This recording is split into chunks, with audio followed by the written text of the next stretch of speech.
Hi guys, ipapakita ko sa inyo yung OFW launch sa Manila Airport.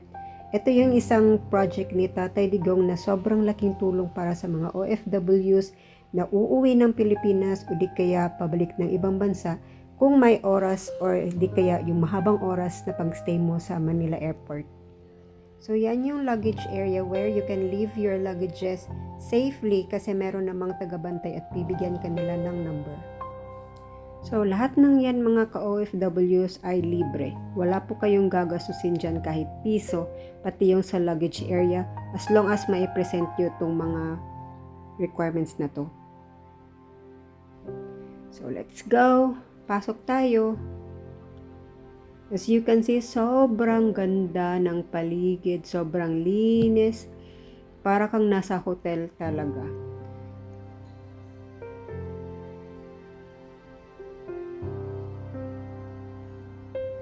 Yung mga pagkain dito mga ka-OFWs, they made it sure that it's always warm and fresh and of course clean. So, yan yung lanes ng lugaw. There are 4 pots. As you can see, hindi lang siya maganda at malinis, napakalaking area pa siya that they had to make sure that everyone would fit in there. Ito naman yung bread, mini rolls. And it's also in a warmer, so it's fresh and warm.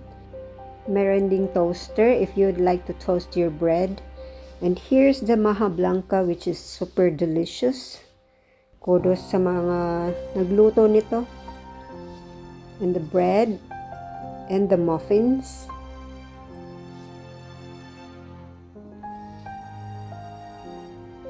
Meron ding mga chocolate chip cookies and cereals if you would like to have them. So, as you can see, very relaxed yung mga tao, mga OFWs natin dyan. And thank you Kuya for cleaning the area all the time. And here's the charging area as well. The charging ports are universal, so don't worry, all the kinds of charger will be fit in there. Here's the flight screen. So don't worry, hindi ka malilate sa flight mo kasi makikita mo yung flight mo dito and at the same time, maririnig mo rin yung announcement from airport. And here's the coffee area. There are a lot of different kinds of coffees. And they also have tea and juices as well.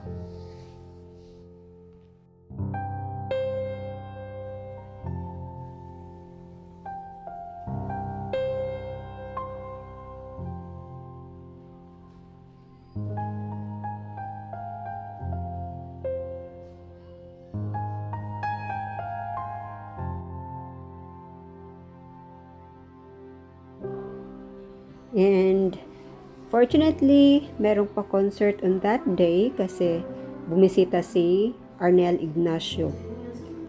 Maraming kaganapan, may mga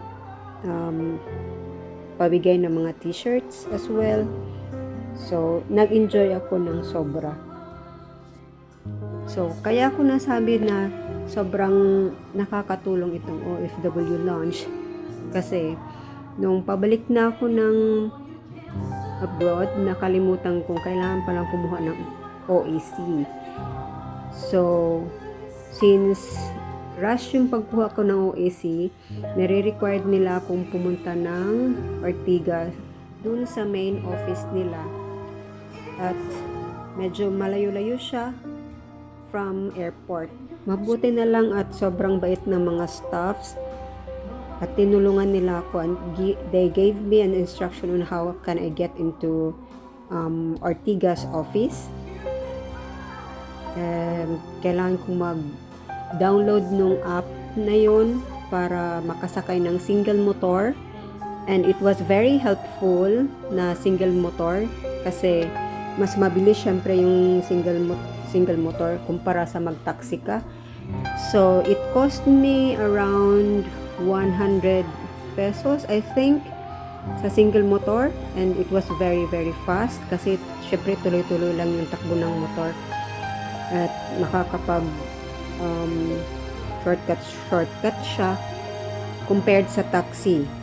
So, kung nag-taxi ako, it would cost me around 500 or more than pesos kasi dadaan pa ng EDSA na sobrang traffic din.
Sa sobrang enjoy ko sa araw na to at sa concert na naganap, nakalimutan ko yung battery pack. Okay lang yan, ang importante charge pala doon sa charging area. So don't forget mga ka-OFWs to visit the OFW Lounge.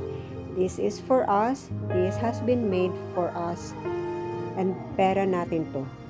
At sana tuloy-tuloy pa ito at huwag pabayaan ng kung sino mang administrasyon.